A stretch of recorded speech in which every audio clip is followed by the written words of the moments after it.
Hi, I'm Matt. And I'm Jane. And we set ourselves the goal of going around Australia in our own caravan that we're building from scratch.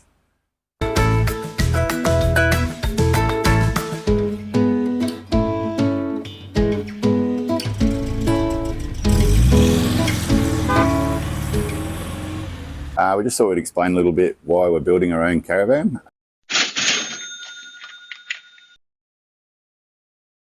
Number one factor, I guess, would have been cost. If you're looking at a 5-berth caravan, a triple bunk van, you can spend easily over $100,000, and secondhand, they're still right up there, sort of thing. We think we can build our own for about $20,000 to $30,000 in materials. Obviously, the labour is free. Our towing vehicle's a truck that's probably got a second-hand value of about $20,000. It's a little MPR 250 Isuzu. Plenty of space in the back for our 3 kids and a dog and the 2 of us.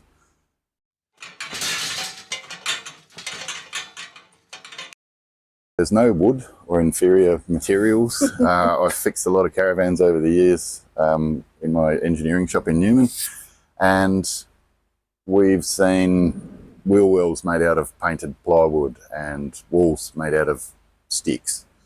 I don't like wood. I don't trust it. It always needs to be redone after a certain amount of time. I like metal. I work with metal, so that's what we're building the van out of. A lot of the materials and tooling that we need to build this van, we already have. So I've been running an engineering shop and I can weld and fabricate and fix just about anything.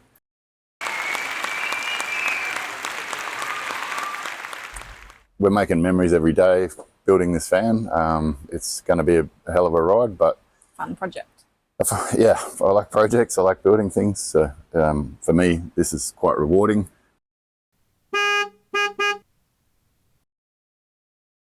Our sort of take on it is that it's our own video diary for our own reference of the journey that we've taken to get on the road and whilst we're on the road. And I think that that's a good sort of video diary for us and our family and friends. But if we can inspire other people and other people find it interesting and want to watch along, well, that's awesome. Yeah. We'll get a real kick out of that. Here for the journey, so thanks for coming along with us and hope you enjoy. Awesome. So this is what we're starting with, folks. This is a chassis that a friend of mine had in his horse yard. It's been laying around forever. It was a bit of a hazard to the horses and he was glad to see it go. He delivered it for us, which is great. And we're just flipping it over so that we can place it on a pair of trestles. As you can see, there's plenty of bits of chain and some old suspension and some old air tanks from the old setup. We're just employing the old human counterweight here because we couldn't quite get to the balance point to pick it up from there because of the wheels.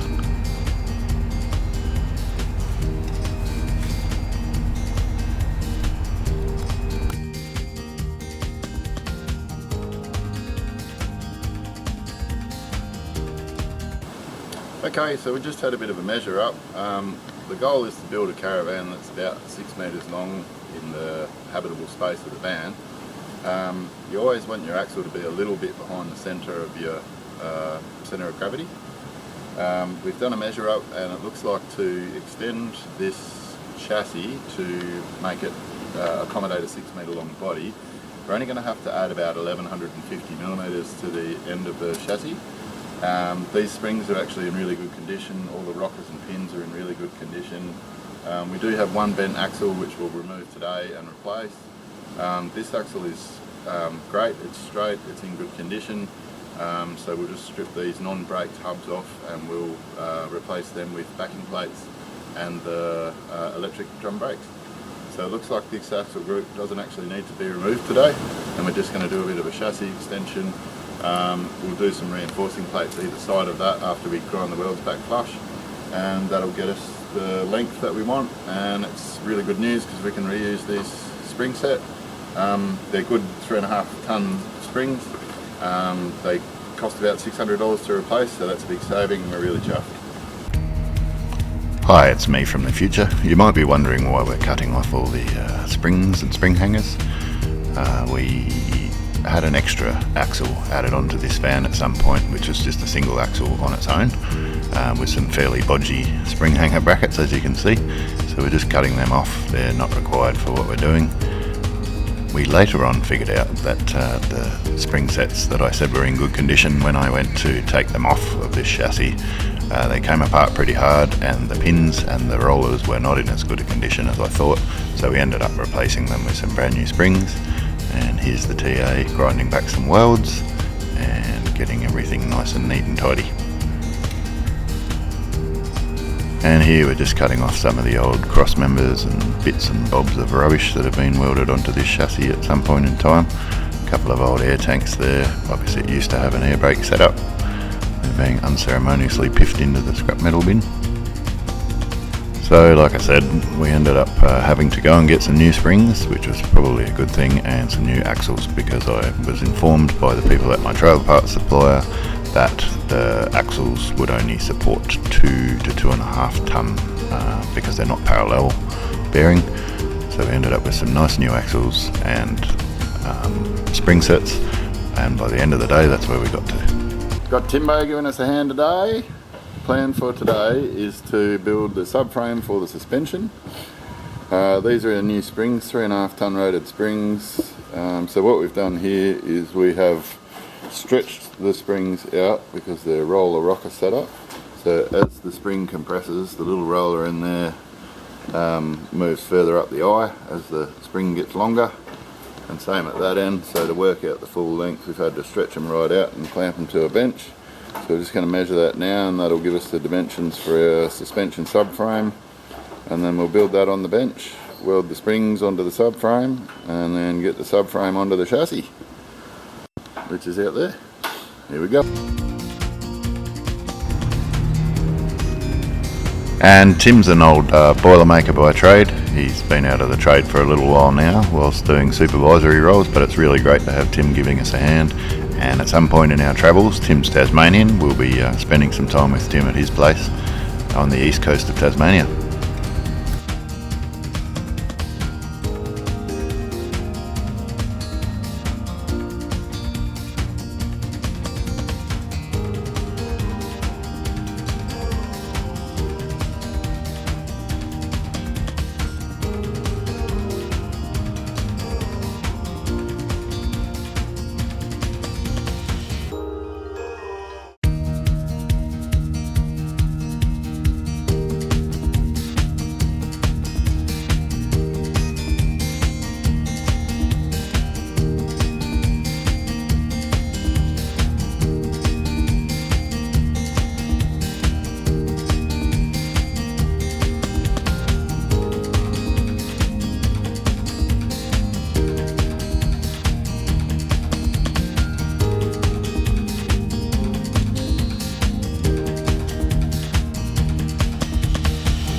Just got the doors shut because the wind was blowing all our gas away, and here's Tim stick welding the subframe onto the old chassis. Tim's a much better stick welder than me, and he actually enjoys doing it, unlike me. Stick welding's very good out in the wind on a windy day because you don't have to worry about all your shielding gas getting blown away, so that's why we elected to stick weld it on, and Tim's the man for that.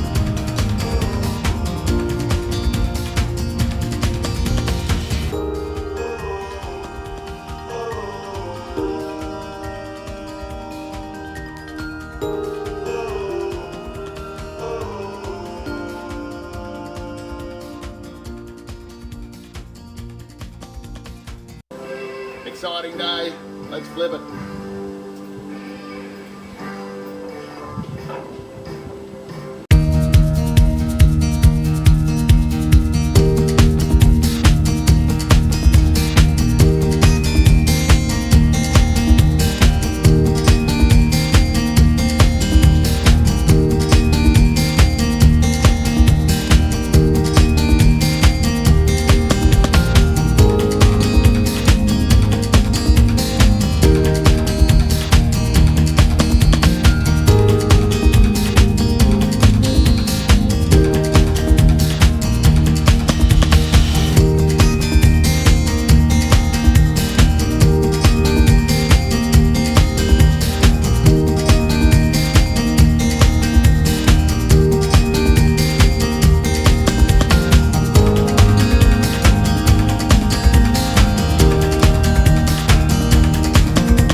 Okay.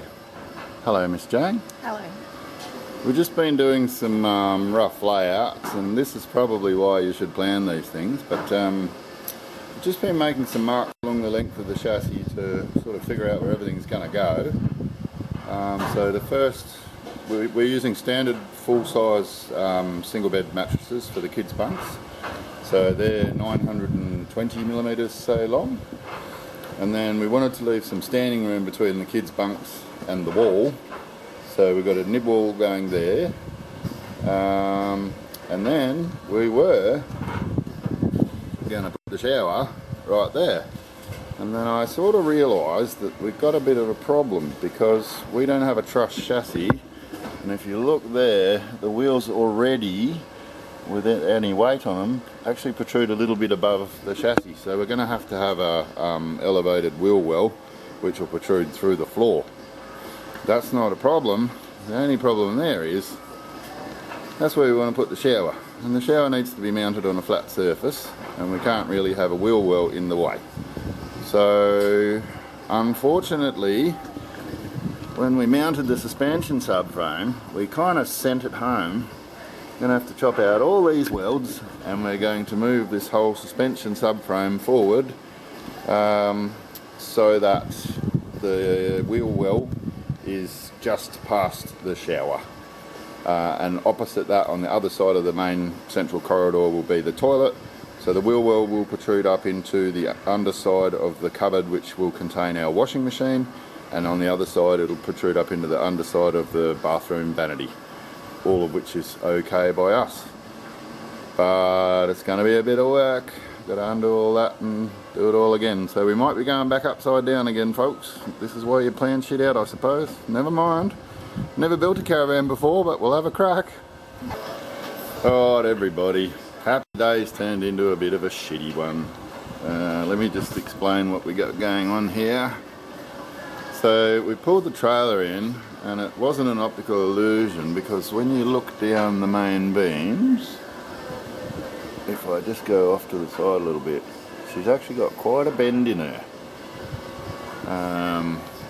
We know from the twisted towing eye that this trailer's been rolled over before, and unfortunately both rails have a bit of a bow in them, and we're not really willing to go any further with that. So basically we're going to sever our lovely new suspension subframe here from all of this, and we're going to build it all again from scratch. So unfortunately this old trailer frame, while it might have inspired us a little bit, it didn't really fit the bill for what we're doing. So on the phone to Medallia Steel, and we'll get some nice, I think we'll go for 150 by 75 box tube. I'm just hoping it comes in lengths longer than 8 meters, because the length of these rails all up is about just over 8.5 meters. So we'll get on the phone to Medallia and we will flip this thing upside down, sever our suspension subframe and get on with it. Bit of a bummer, but never mind, at least we know everything's all new steel and it's not internally rusty or anything like that, and we can put cross beams where we want them, not where they already are, and all that sort of thing. So bit of a bummer, isn't it, darling? Oh well, it's only money. And time. And time. She'll be.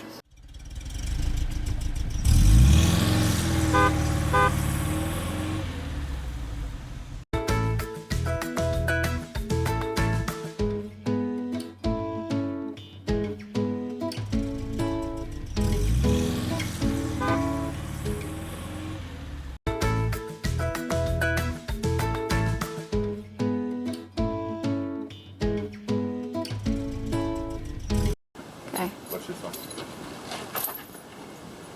Hey! That's too far into the aluminium. Swish. Oh, crap. Easy. Easy. Do you want to do it again?